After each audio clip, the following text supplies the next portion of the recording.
Video like जरूर कर लीजिए और ऐसे वीडियो लगातार फ्री में पाने के लिए चैनल को तुरंत सब्सक्राइब कर लीजिए और बेल आइकन को जरूर टैप कर लीजिए ताकि आगे भी सारे वीडियो आपको मिलते रहे। यूट्यूब में फॉलो करते हैं तो प्लीज ये वाला फ्री टेलीग्राम चैनल जरूर ज्वाइन कर लीजिएगा। सारे नोटिफिकेशन सारे अपडेट यहीं पे आते हैं, ध्यान रखिए। दोस्तों, जब से 2025 शुरू हुआ है, कयास लगाए जा रहे थे कि जब यूपी पीसीएस का कैलेंडर जारी होगा तो उसमें आरओ का एग्जाम डेट होगा। लेकिन कैलेंडर जारी होता है और जो कयास लगाए जा रहे थे वो धरे के धरे रह जाते हैं। आरओ के लिए कोई भी स्पष्ट एग्जाम डेट नहीं आती है। अभी भी संदेह बना हुआ है कि एग्जाम डेट क्या होगा। तो इस वीडियो में हम लोग समझेंगे एग्जाम डेट क्या हो सकता है और जितना दिन बचा है कम से कम क्या वो तैयारी के लिए पर्याप्त होने वाला है या फिर किस तरीके से तैयारी करनी चाहिए कि एग्ज़ाम आसानी से क्लियर हो जाए। तो सबसे पहले ये समझिएगा कि जो आरक्षित तिथियाँ हैं, अगर आरक्षित तिथि की शुरुआत देखेंगे तो पहली आरक्षित तिथि है 27 अप्रैल, उसके बाद है 4 मई और फिर 11 मई। इसके बाद जून, जुलाई, अगस्त, सितंबर, अक्टूबर, हर महीने में आरक्षित तिथि रखी गई है। तो देखिए दोस्तों, अगर आप ये मान के चलिए कि एग्ज़ाम कब होगा, तो अभी कुछ दिन पहले एक नोटिस वायरल हुआ था जिसमें आयोग ने क्या किया था, सभी डिस्ट्रिक्ट मजिस्ट्रेट्स को लेटर लिखे थे और उनसे सेंटर के बारे में जानकारी मांगी थी। तो चीज़ यहाँ से क्लियर है कि सेंटर की जानकारी या तो उनको मिल चुकी होगी या तो आने वाले समय में मिल जाएगी। और सेंटर का जो दायरा है वो दायरा भी बढ़ा दिया गया था, 10 किलोमीटर से बढ़ा के 25 किलोमीटर कर दिया गया था कि कोषागार से 25 किलोमीटर दूर तक सेंटर रखे जा सकते हैं। और साथ ही साथ जितने गवर्नमेंट कॉलेज थे इनके साथ साथ प्राइवेट कॉलेज को भी सेंटर बनाया गया। तो जब गवर्नमेंट और प्राइवेट दोनों को सेंटर बनाया गया तो यहाँ से भी सेंटर बढ़ेगा और दायरा बढ़ाया गया तो यहाँ से भी बढ़ेगा। मतलब आयोग पूरी तरीके से इस जद्दोजहद में है कि एक शिफ्ट में और एक दिन में पेपर कराया जाए और ये लाजमी भी है। मतलब जिस तरीके से स्टूडेंट्स ने इसके लिए संघर्ष किया है तो सामान्य सी बात है कि एग्ज़ाम एक शिफ्ट में और एक दिन में होना चाहिए। तो अगर हम सबसे नियरेस्ट पॉसिबिलिटी मान के चले कि आयोग पहली आरक्षित तिथि पर आरओ का एग्जाम डेट करता है तो ये 27 अप्रैल को होगा।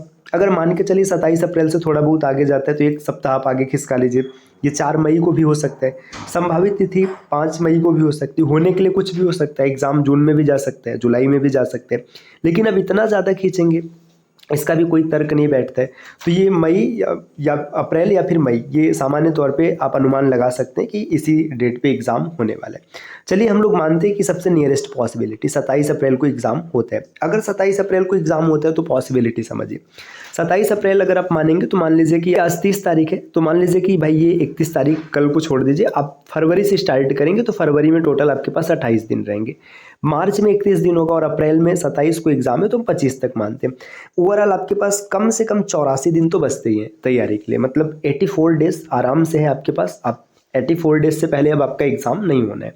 तो क्या ये सवाल आता है कि 84 दिन पर्याप्त है तैयारी के लिए? देखिए पर्याप्त नहीं दोस्तों, ये मोर देन सफिशिएंट है। मतलब जितने की आवश्यकता है ना उससे कहीं ज़्यादा है। अब आप कहेंगे कि भाई हमारे पास बंडल ऑफ नोट्स होने वाले हैं। हिस्ट्री है, हिस्ट्री में 3 पार्ट है, एंशिएंट, मिडाइवल और इसके बाद मॉडर्न। पॉलिटी है, ज्योग्राफी है, इसके बाद इकोनॉमिक्स हो गया। रीजनिंग है, रीजनिंग के कॉन्सेप्ट भाई कम समझ में आते हैं। यूपीएससी के, इसके बाद करंट अफेयर्स का कहना ही क्या, कहाँ से कहाँ तक पढ़ा जाए कुछ पता ही नहीं चल रहा है। इसके अलावा भी कई ऐसे सब्जेक्ट्स हैं जो हमें पढ़ने हैं। तो क्या इतना नोट्स मतलब लगभग 80-84 दिनों में तैयार किया जा सकता है? तो देखिए अगर आप एनसीईआरटी पढ़ने जाएंगे, आपका दिमाग ये कहता है कि हम एनसीईआरटी पढ़ लें, या फिर आप ये सोच रहे हैं कि कोई स्टैंडर्ड बुक पढ़ लें, तो भाई तब तो बड़ा मुश्किल है। मतलब एनसीईआरटी पढ़ेंगे, फिर स्टैंडर्ड बुक्स पढ़ेंगे, इसके बाद नोट्स बनाएंगे। नोट्स बनाने के बाद फिर आप क्या करेंगे, उनका रिवीजन करेंगे, तो फिर काफ़ी ज़्यादा समय खराब हो जाएगा। लेकिन अगर क्या हो, आप सोचिए अगर आपको एनसीईआरटी और स्टैंडर्ड बुक्स का नोट्स एक जगह कंपाइल करके मिल जाए और सिर्फ वही मटेरियल मिले जो कि एग्जाम में आने वाला है, तब तो भाई सोने पे सुहागा हो जाएगा। आप आसानी से पढ़ पाएंगे। क्योंकि अब जो एनसीईआरटी पढ़ने में आप टाइम वेस्ट करते हैं, जो आप स्टैंडर्ड बुक्स पढ़ते एक बार फिर उसके बाद प्रॉपर नोट्स बनाते, तो अब क्या हुआ कि आपको नोट्स ही सीधा का सीधा मिल गया। इसमें जो टाइम लगना था ये हट गया, इसमें जो टाइम लगना था ये भी हट गया। सीधा नोट्स है, इसको रिवाइज कीजिए और रिवीजन करने के बाद फिर आप टेस्ट दीजिए। अच्छा, एक सवाल यहाँ पर और भी है कि भाई कितना प्री की तैयारी करोगे यार? 2023 में आपने फॉर्म फिल किया और जब से आपने फॉर्म फिल किया 2025 आ गया, तैयारी ही तो कर रहे हैं। 2023 में प्री तैयार किए, 2024 में प्री तैयार किए। क्या आपको लगता है कि आपकी प्री की तैयारी नहीं हुई है? एकदम नहीं दोस्तों, प्री की तैयारी कंप्लीट हो चुकी है। मतलब बस इसमें क्या है, इसमें थोड़ा सा मार्जिन है। इसके लिए आपको टेस्ट देना पड़ेगा। अगर आप टेस्ट देंगे तो आपको पता चलेगा कहाँ पर कमी है।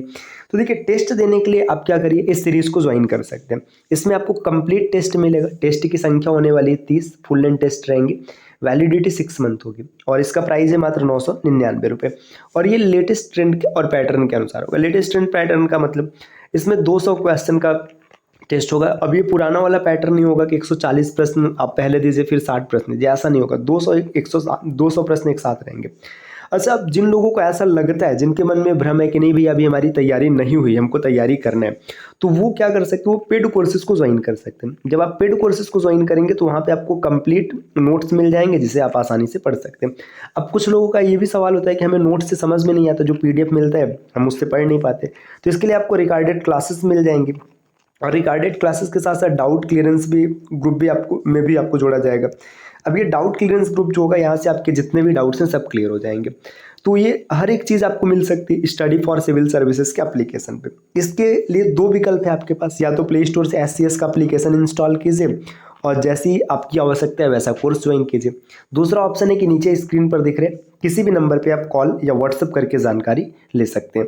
याद रखिएगा, आपका जो ROE का एग्जाम होने, अब कुछ भी हो जाए, ये 27 अप्रैल से पहले नहीं होने वाले, ये नियरेस्ट पॉसिबिलिटी, इसके बाद और भी आगे जा सकते हैं।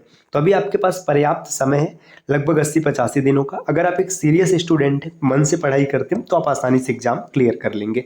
बस आपको सही सोर्स से पढ़ाई करना है, तो इसके लिए आप स्टडी फॉर सिविल सर्विसेज को फॉलो कर सकते हैं।